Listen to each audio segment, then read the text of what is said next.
Hello! Welcome to my channel! Ngayon lang ulit ako nakabalik. Tagal kong hindi nakapag-channel. So, ngayong araw po, araw ng aking special.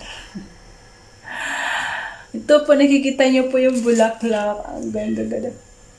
Fresh na fresh siya. So, actually, this is the surprise from the person I love. Oh, yeah. I like it. I like the flowers. I appreciate. Tama. Na-appreciate ko talaga yung mga bulaklak. Promise. Thank you. Thank you, dear, for these flowers. And I like it. I appreciate your effort. Natanggap ko po ito. Natanggap ko yung bulaklak sa school. Kasi meron po nag-deliver sa akin ng bulaklak. Tapos, actually, nag-uusap kami noon. Tapos, sinabanggit ko sa kanya na may tumatawag sa akin. Alam niya na pala yung tumatawag sa akin ang mga nag-deliver. So, ayun. Thank you. Actually, this is the second time pinadala niya sa akin. Last year, meron din siyang pinadala sa akin. Hanggang ngayon, andyan pa rin. Andyan pa rin yung pinadala niya sa akin. Kahit medyo nalaya na siya, nalaya na yung bulaklak, buo pa rin siya, buo ang pagmamahal na.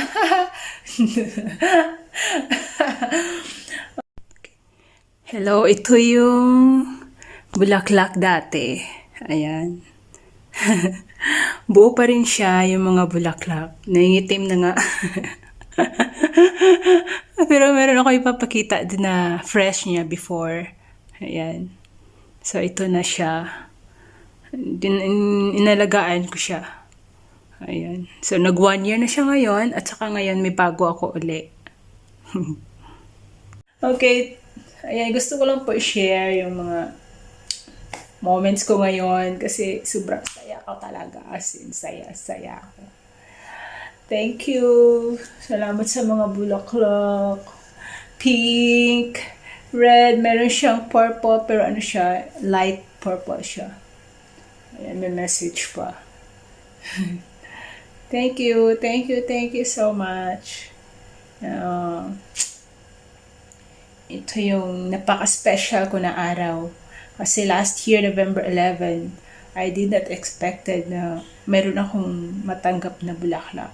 And it's my first time to receive a flower from the man. Okay, first time ko yun. At saka, as in, sobrang happy ko. I'm very happy.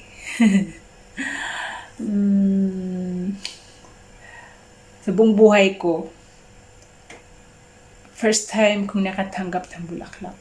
At, of course, siya na talaga. Salamat din ako sa Panginoon. Dahil siya yung sagot ng aking panalangin. Thank you, Jesus. Thank you, God, for this. And salamat man sa pagsagot ng aking panalangin. At ito, siya na. Sobrang tuwa ko. Hindi ko talaga alam kung paano ko express ang aking feeling ngayon. Kasi sobrang saya ko. As in, sobrang saya ko talaga, promise. Hindi ko alam. Basta sobrang saya ko. Iba pala yung feeling pag merong nagmamahal ng totoo sa'yo. Di ba? Okay. Bye-bye. God bless you. Thank you for watching my channel.